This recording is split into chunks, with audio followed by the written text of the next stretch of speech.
Commissioner sir, எனக்கு எந்த உண்மையும் தெரியாது. சுயநலத்துக்காக மனுஷன் பொய் சொல்லலாம், ஆனா நாய் பொய் சொல்லாது. அதுக்கு அபூர்வமான அறிவு உண்டு. குரு நேத்து இங்க வந்திருக்கிறான், இப்ப எங்க இருக்கிறான்? குருவுக்கு எனக்கு என்ன சம்பந்தம் இருக்கு. இருந்தாலும் நீங்க உண்மையை மறைக்கிறீங்க. ப்ரொஃபசர் சார், உங்களை எல்லாரும் நேசிக்கிறாங்க. நூற்றுக்கணக்கான மாணவர்களுடைய எதிர்காலமும் படிப்பு உங்க கையில் இருக்கு. அப்படி இருக்கும்போது ஒரு குற்றவாளியை மறைச்சு வைக்கிறது பெரிய குற்றம் உங்களுக்கு தெரியலையா? எது குற்றம் எது சட்டவிரோதங்கிறது எனக்கு தெரியும். எனக்கு நீங்க சட்டத்தை பத்தி சொல்லி தரவாங்க. உங்களுக்கு சட்டம் தான் தெரியும், ஆனா குற்றவாளியை தெரியாது. இப்ப என்ன செய்யணுங்கிறீங்க? குற்றவாளியை நீங்களே எங்ககிட்ட ஒப்படைச்சிருங்க. இல்லைன்னா அவனை எப்படி மடக்கி பிடிக்கிறதுன்னு எங்களுக்கு நல்லா தெரியும். அவன் ஒரு சட்ட விரோதி, சமூக துரோகி. அவன் அந்த குருவை எப்பவும் துரத்திக்கிட்டே தான் இருக்கும்.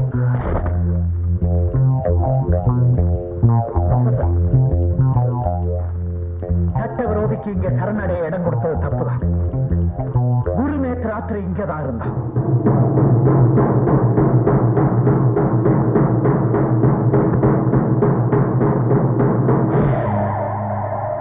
இதோ அதுக்கு சாட்சி.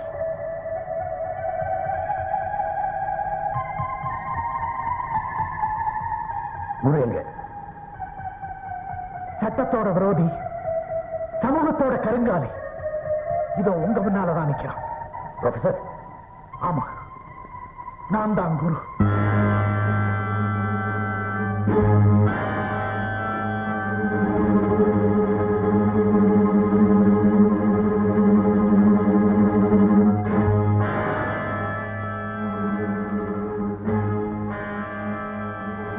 ப்ரொஃபசர் எதுக்காக தன்னை குருன்னு சொல்லிக்கிறேன்? அப்பவே சொன்னேன், இப்பவும் சொல்றேன், நான் தான் குரு. இல்ல ப்ரொஃபசர் சார், நீங்க குருவா இருக்க முடியாது. நீங்க குருவே இல்ல. நான் சொல்றது ஏமாறி நம்ப மாட்டேங்கிறேன். என்ன, எனக்கு குருவை தெரியும். ஒரு தடவை அவர் தான் என் ஆபத்துல இருந்து காப்பாத்தினாரு. இல்லம்மா, என் பேரை சொல்லி உன்னை யாரோ ஏமாத்தி இருக்காங்க. இல்ல, உங்க மாதிரி நல்லவர் எப்படி ஒரு கொள்ளைக்காரனா இருக்க முடியும்? இது என்னால நம்ப முடியல. நீங்க எதையும் மறைக்கிறீங்க. நான் போய் சொல்லல, நான் தான் குரு, நான் தான் குரு. ரகு, ரகு, எத்தனை நாளைக்கு அப்புறம், எத்தனை துன்பங்களுக்கு அப்புறம் என் மகனை நான் சந்திக்கிறேன். நீ லட்சியவாதியா இருந்தப்போ உன்னை மகனேன்னு கூப்பிட நான் மறுத்தேன். இன்னைக்கு உலகமே உன்னை குருன்னு கூப்பிட்டு பயந்து ஒதுங்கி நிக்கிறப்போ நான் அந்த குருவை கட்டி தழுவ வந்திருக்கேன்டா. காஞ்சி போன புண்ணை கத்திய வச்சுக்கிறதுல என்ன லாபம்? அப்பா, நீங்க என்ன மகனேன்னு கூப்பிட முடியும், ஆனா நான் எவ்வளவு பெரிய பாதி தெரியுமா? என் மகன்கிட்ட நான் தான் ஒரு தகப்பன்னு என்னால சொல்லக்கூட முடியல. இவ்வளவு கல்லஞ்சுக்காரனா நீ எப்படி எப்ப மாறின?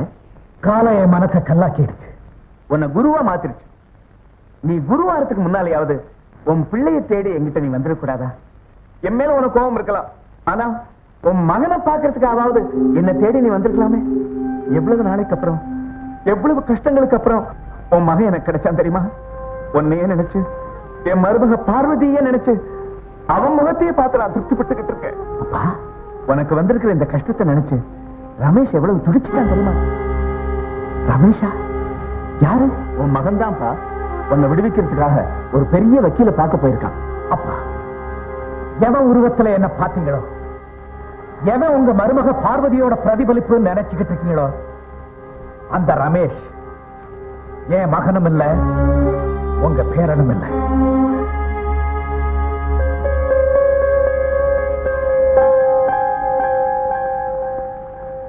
முதல்ல போலி தாத்தா, இப்ப போலி அப்பா வந்திருக்காரு. எனக்கு தெரியும், நீ பெரிய எத்தன். ப்ரொஃபசருக்கு தண்டனை கிடைக்குதோ இல்லையோ, ஆனா உனக்கு தண்டனை நிச்சயம். தாத்தா, அப்படி சொல்லாதீங்க, நீங்க தான் என்னை காப்பாத்தணும். ஆல்ரைட், உன்னுடைய போலி அப்பன் நாளைக்கு கோர்ட்டுக்கு போய் சேர மாட்டான். யாரும் அடிபட்டு பாரு. நிறுத்து, நிறுத்து.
புல்லட் ப்ரூஃப் டிரஸ் நல்லா இருக்கா?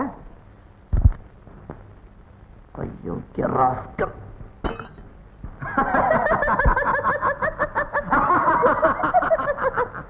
அசோக், இவரோட நிழலை கூட உன்னால ஒண்ணும் பண்ண முடியாது. என்னதான பழி வாங்கணும்? எதுக்காக ப்ரொஃபஸரை கடத்திட்டு போனேன்? Professor? You mean Guru number 2? எங்க அப்பாவை சொல்றீங்க இல்ல சார்?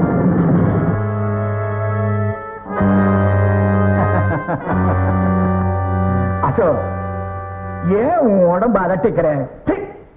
உன் சதை நாய்க்கு கூட போட நாய்க்கு கிடையாது. ப்ரொஃபசர், ஏய், உனக்கு பழி வாங்கணும்னா என்ன பழி வாங்க? என் உயிரை வேண்டாலும் தரேன். அவரை ஒண்ணு செய்யாத. யாரையும் நான் விடுறதா இல்ல. ஏன்னா நீ எனக்கு இடைஞ்சலா இருக்கிற, அவன் ரமேஷுக்கு இடைஞ்சலா இருக்கிறான்.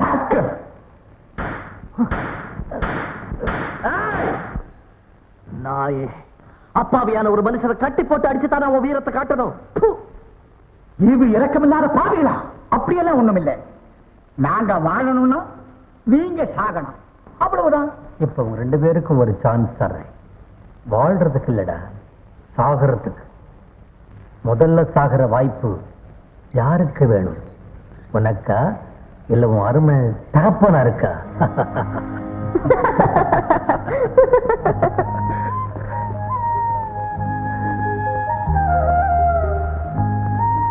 மகனே அசோக், அப்பா, இதை உடனே நீங்க கமிஷனருக்கு தெரியப்பட்டோம். அப்படியா?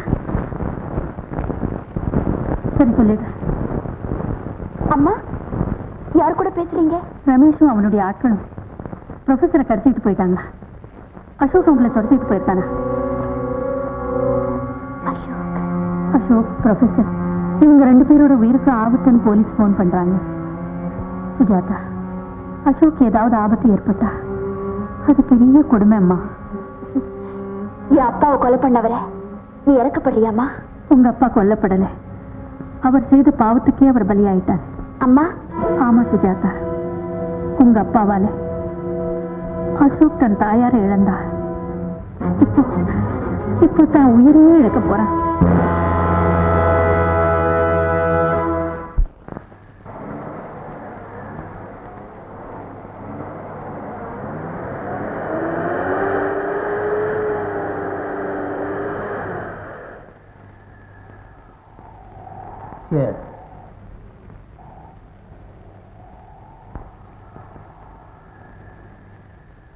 சாக போற கைதிகளுக்கு கடைசி ஆசை ஏதாவது இருந்துச்சுன்னா அதை நிறைவேற்றி வைப்பாங்க.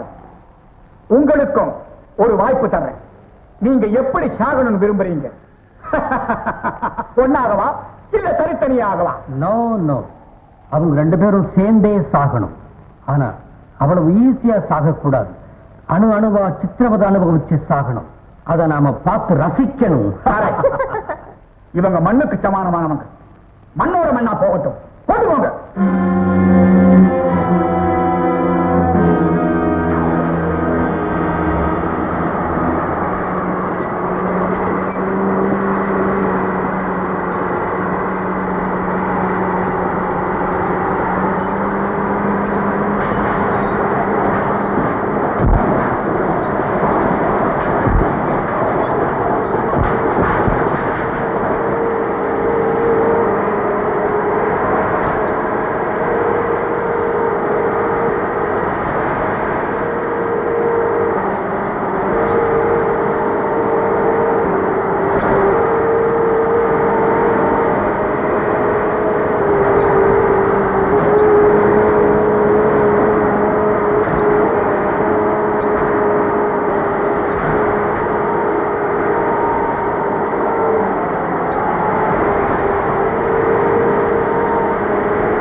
மிஸ்டர் அசோக், இந்த சமூக விரோதிகளையும் சட்ட விரோதிகளையும் பிடிக்கிறதுக்கு உதவியா இருந்ததுக்காக உங்களுக்கு ரொம்ப நன்றி.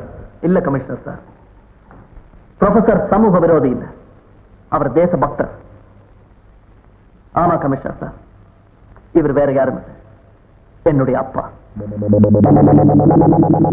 அது மட்டுமல்ல, நீங்க வலை வீசி தேடிக்கிட்டு இருக்கிற அந்த குரு நான் தான்.